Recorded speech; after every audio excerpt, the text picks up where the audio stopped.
It was brought to my attention that some of you guys do not know how to read a time slip. And granted, I'm new to drag racing, but I did a little research, and there's actually information and things for us to learn by knowing what these times signify, what they mean. And so this video is going to teach you how to read a time slip from a drag race. So what do you say we get started?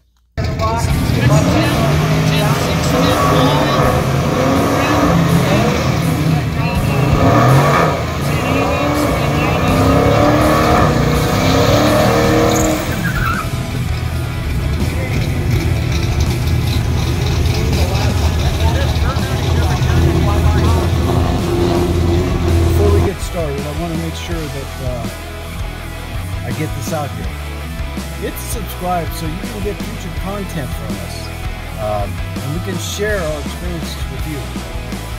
Also, I would like you to hit the like button if you like the content of this video, and you're free to leave a comment.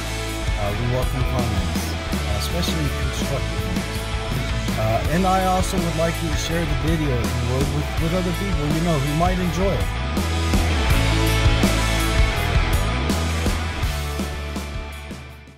Okay, so it's 2018 wide-body Hellcat. It's got long tube headers, a cat delete. However, it dynoed the same horsepower and same torque stock as it did with the headers and cat delete. We just lost 1 PSI at the same horsepower, so that was good. Full BMR rear suspension. Other than that, it's all stock. Tell me your name, my man. Michael Naughton, nice to meet you. All right. So this is it.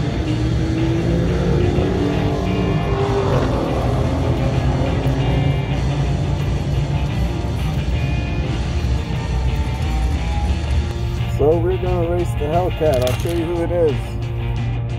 Yes. Cool. Beautiful car. See how we do. He's a good guy. He's got a beautiful car, so we'll find out how it goes. Do the best we can, not to red light. I always red light with these guys, but we'll see.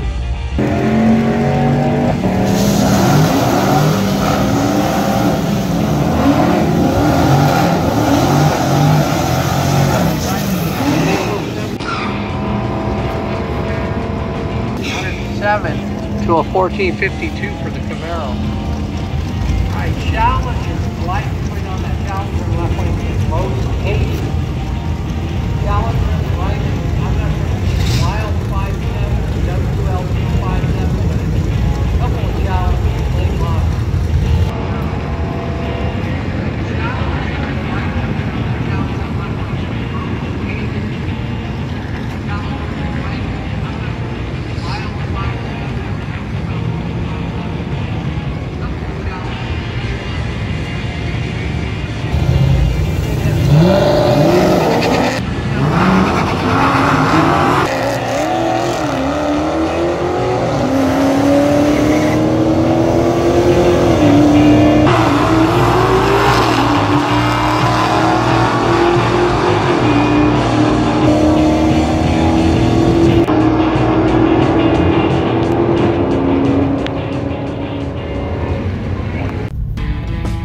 Okay, so that one of my best times, but I red lighted by 0.013. So we're 0.2 of a second, actually 0.3 of a second off of 11 seconds. 0.3. We're so close.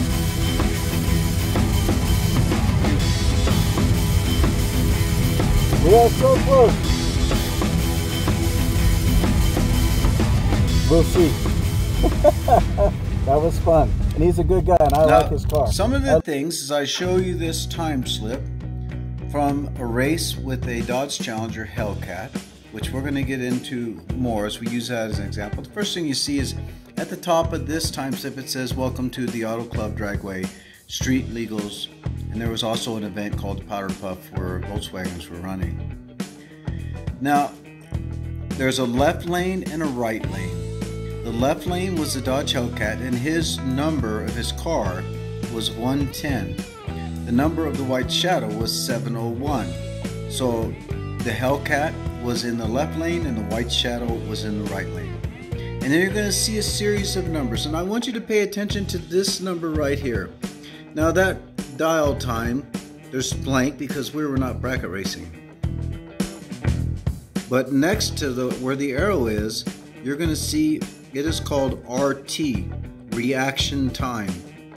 The reaction time of the Michael was 0.396, while the reaction time of myself was minus 0.013. Now I'm going to try and keep it as simple as I can, because I know that a lot of you are not interested in drag racing, and you probably won't take your Lexus or your SUV out to the strip, but it's nice to know what these time slips mean. The reaction time is a measurement of the time it takes you to launch your car or take off driving your car down the track from the point of the green light. Now the perfect reaction time is 0, 0, 0. A good reaction time, a really good reaction time, is when it is 0.0 in any numbers. So that is a good reaction time. You can see that in my reaction time that it was a negative sign, which means I hit the red light, meaning I left too soon. Now I left too soon by 1/100th of a second. That is how close that was. Now, it doesn't matter if you do it by a minute or seconds or even 1,000th of a second. If you red light, you automatically lose the race. Now remember, if you don't know, the reaction time has nothing to do with the elapsed time. Your elapsed time does not even begin until you have left the starting line and hit that light that begins the clock for your elapsed time. It has nothing to do with the reaction time whatsoever. Now for those of you who say, well, you know what, I don't like racing. You know, I don't want the competition with me and some other guy racing his car or girl racing their car. Well, yes, those things called grudge matches, which are just for fun, and racing one another. Well, the truth of the matter is, the people who are racing, even though there's a car in that other lane, you're racing the track. You're driving from point A to point B from a dead stop to as quickly as you can down to the finish line. So the real race is not with the opponent, supposed opponent on the other side. The real race is you, your car, the conditions, and the track. That's the real race. Let me give you an example. It has been said that if you see the green light, you're running late. We leave before the green light, and I'll explain that in a little bit to help you. But the skill of anticipating the green light, that's one part of it. The other part of it is, and just as important, you must know your car. You must know how it's going to react from a standing position to a moving position, which they call launching. So you must know how to launch your car the best you can, the quickest you can.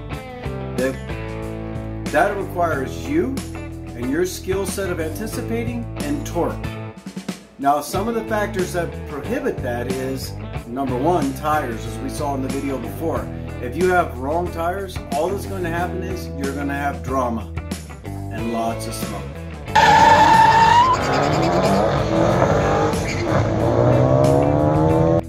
And you're not going to go anywhere quick. So if you are, regardless of how much skill you have, regardless of how much torque you have, if all you're doing is sitting there burning up the rubber on your tires, you're not going anywhere very fast. So one of the conditions and factors is tires. Another condition and factor for your reaction time is concentration. If you blink at the wrong time, you will miss the light. You see, Most drivers are leaving on the last yellow light. The Christmas tree, as they call it, the lights that come down, have 2 yellow lights on top. And they're for staging. The first light is the first stage, the second light is the second stage light, the deep end of the staging. When those 2 are activated, and we'll get into deep staging later, but when those 2 are activated and both of you and the other driver are staged with both lights, then the Christmas tree will start going down 2 or 3 yellow lights before it gets green. We leave on the 3rd yellow light, or before the 3rd yellow light, or depending how quickly your car grabs and launches, at the end of the 3rd yellow light. Because if you leave after that light and your car doesn't launch fast, you're going to see that green light. You see that green light and you're leaving too. Just never know. There's so many factors that take place, because when that Christmas tree starts counting down, there's no stopping it. So anything that takes away your absolute concentration is going to impact your anticipation. So you must know your car, know what it takes to get it moving, and then anticipating the little spot on that yellow light for you to leave, to depart, launch. It takes a lot of effort just to knock 1/10 of a second off your time. 1/10. So when we're looking at reaction time, what we're looking at is basically, we want to see how quickly we can take off from the line. And there are several factors. One is the skill of being able to anticipate the green light. If you can anticipate the green light, then you're going to be doing well, much better than a lot of people, so that when it becomes green, you're already moving, but not moving so far that you do like I did with 1/100th of a second too quickly and I red lighted. This is reaction time. It's the skill of anticipating, knowing your car, torque, and having the ability to have traction. That's what impacts your reaction time. Now, when you see the next line down there, you see my time is 1.789, while Michael's is 1.742, and it is the 60-foot mark. To the far left, under the RT, is a number 60 foot. Now, those times are what it took for us to go from the green light, or our Christmas tree, to the 60-foot mark. Now, that is torque. Torque and traction, the 2 T's. You have to have traction so that you can use your torque effectively. So we can see right now, although I left earlier than Michael, we can see he's gaining ground at the 60-foot mark. Now, at the 60-foot mark, it is not included in the time it takes for your reaction time. The 60-foot mark starts when you've left the starting line. Now, like I said, it's going to still combine traction and torque.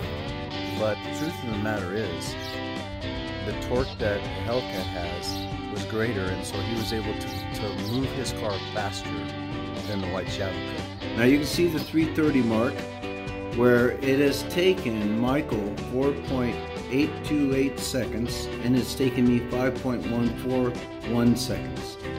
Now he's gaining on me quickly, as you can see.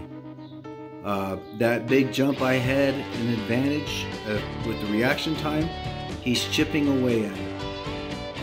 Now, the 8th mile, which is the halfway point, everything included, if you're out in front of your opponent, chances are you've got a better reaction time, and your car has launched in such a way that you're not just sitting there spinning your tires, but you're moving down the track. By the 8th mile, you should be in 2nd gear on an automatic transmission, and that's what we're going to go by. Manual transmission, guys, depends on your vehicle and your RPM, how quickly you get up to RPMs and your gearing. But for us in the automatic Challengers, the 8-speed automatics, we're going into 2nd gear, or at 2nd gear by the 8th mile. Now, being at the 8th mile, we're ending our dependence on torque and starting to transition to a dependence on horsepower. Horsepower plays a significant role. Now you're keeping the car straight. The car's moving down the track, but it's going to require horsepower to then continue to build your speed. At the 8th mile, you can see his time with Michael is 7.349, while my time is 7.894. Again, he is catching up with me. The reaction time advantage that I had, he's starting to chip away at. Now we're getting ready to transition from torque to horsepower. So on the 8th mile, we know we're transitioning from 2nd to 3rd gear. We know we're transitioning from torque to horsepower. And this is where that Hellcat has a huge advantage, having 200 horsepower more than the White Shadow. And let me tell you, going from the 8th mile on to the quarter mile, there is no substitution for horsepower, because both drivers now are only keeping their vehicles straight. And in an automatic transmission, if you're allowing the car to do the shifting for you, which the transmissions are so advanced now, it's very, very difficult to actually do better than the automatic transmission can. So you are now getting ready to shift into 3rd gear, so you're winding out your 2nd gear. The driver's being equal at this point because all you're doing is keeping that car straight, and the pedal to the floor is now up to the car's aerodynamics, its weight, and the horsepower that's available.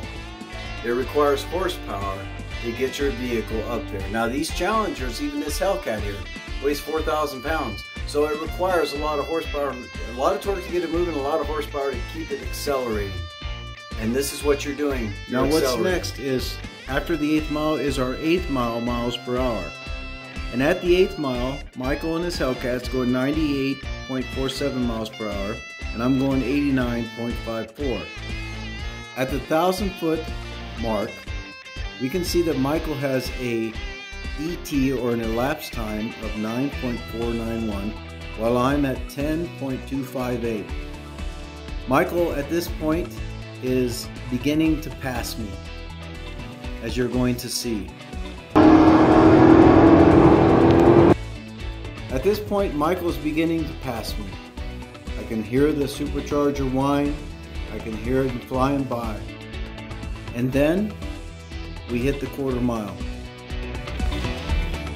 At the quarter mile, the final ETs, or elapsed time it took to go from the light to the finish line, for Michael was 11.309. For the White Shadow, it was 12.263. With a top speed for Michael of 123.336 miles per hour, while the White Shadow was going 111.36 miles per hour.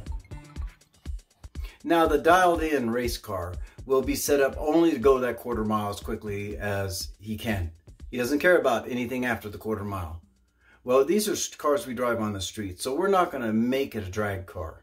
These cars, we go to the drag strip to have fun, but we still want to drive them on the streets, to go on trips, to do different things with them, besides just taking to the track. I hope you understand the time slips now. That's important. It's fun.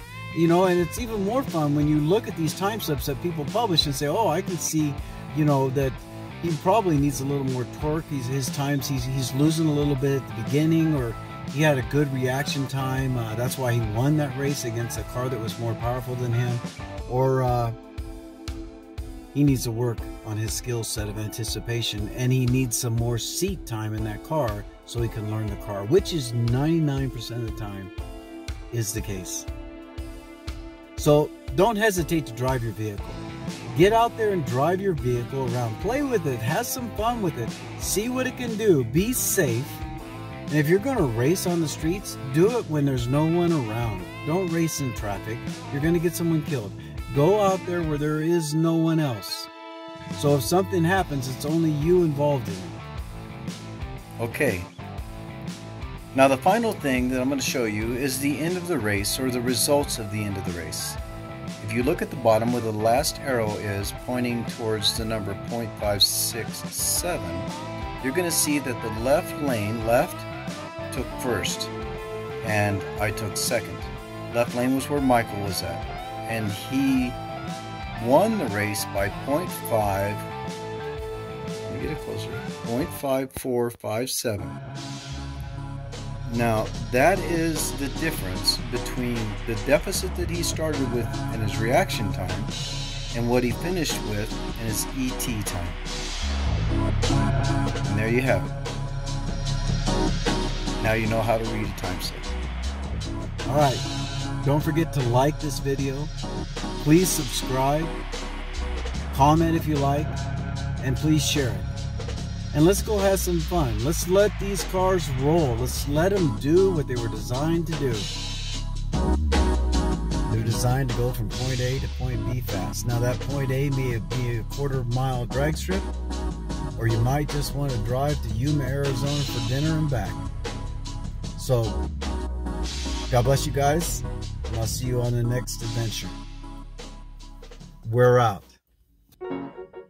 So I want to have a big shout out to Michael and his Hellcat for, number one, being willing to race me in the White Shadow. Number two, Michael gave me the right lane. He wanted the right lane because he was shooting for a specific goal, and he sacrificed that opportunity to reach that goal for the day by allowing me to have the right lane so that we could do our filming.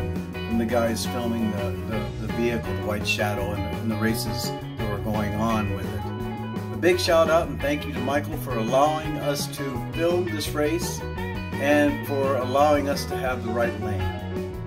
And I have something to show you, Michael.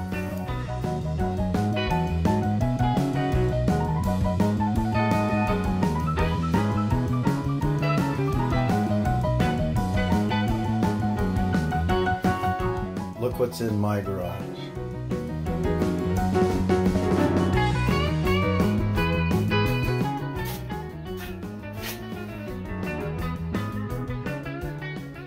I'll see you in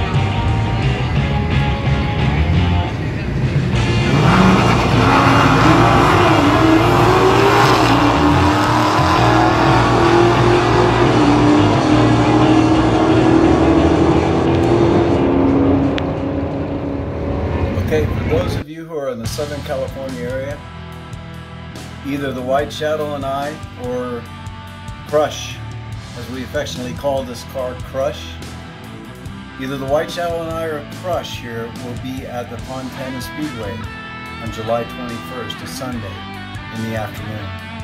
We are going to arrive somewhere between 12 and 1, and we're going to race until the track closes, or until there's no one else to race. So if you're in the area, come on by and let us meet you and meet us, and let's have some fun at the track. All right? Till then, God bless you guys, and don't forget to subscribe.